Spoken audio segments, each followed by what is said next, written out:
Hey coucou, je vous fais encore une autre vidéo. J'avais envie de vous faire en fait un retour de réflexion. Il y a 2 jours,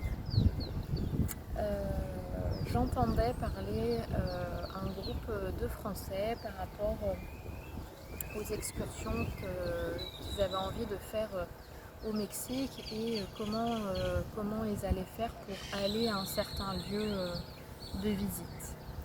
Et j'ai trouvé leur conversation hyper intéressante puisque l'un d'eux disait que ça allait être compliqué d'utiliser les transports en commun pour aller sur ce lieu de visite parce qu'il fallait prendre 2 transports différents, que c'était compliqué, que ça leur paraissait compliqué.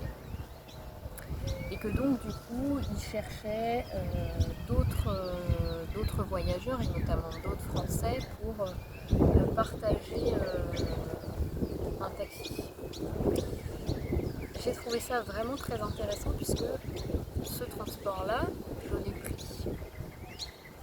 Et en fait, ça m'a amené la réflexion de me dire que finalement là, on est vraiment face à nos croyances.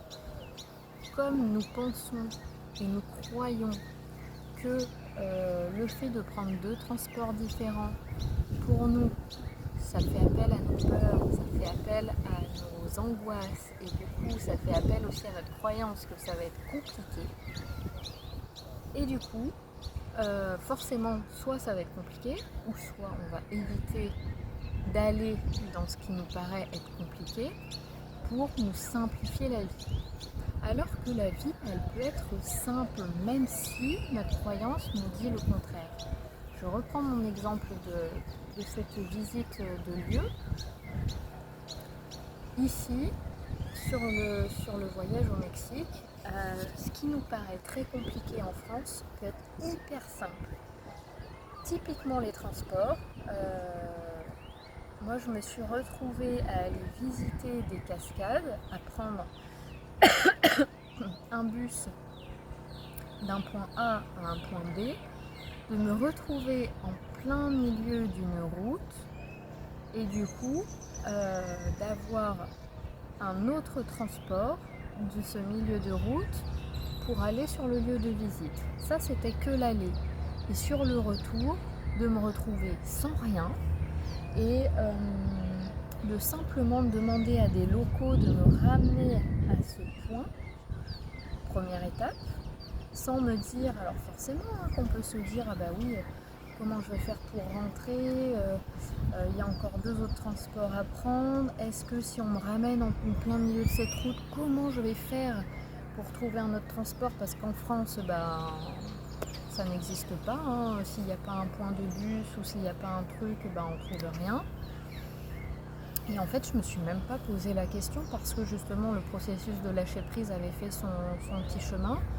J'ai demandé à un loco de m'amener à ce point et je me suis retrouvée à nouveau en plein milieu de rien avec seulement un Mexicain qui avait un talkie-walkie et qui a appelé tout simplement l'un de ses copains pour que je sois récupérée en bus sur le bord de la route.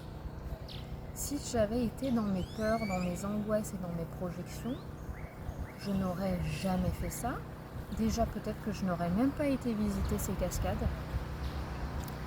Ou peut-être que j'aurais été pris d'un stress incommensurable et puis que j'aurais pris un taxi ou un truc qui m'aurait coûté super cher sans passer par les transports en commun et par le système mexicain.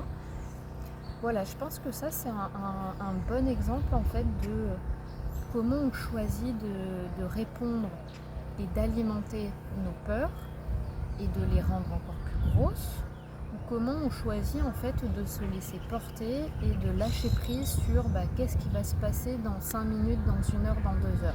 En fait, on s'en fout parce que les solutions, elles se présentent à chaque fois. J'ai pas eu une seule difficulté pendant le voyage qui ne pouvait pas se résoudre assez rapidement au final.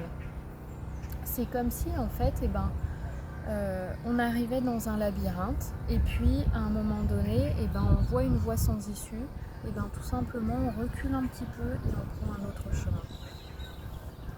La vie, elle peut être très simple, mais c'est nous qui nous la compliquons. À nous de faire un pas en arrière pour retrouver notre bon chemin.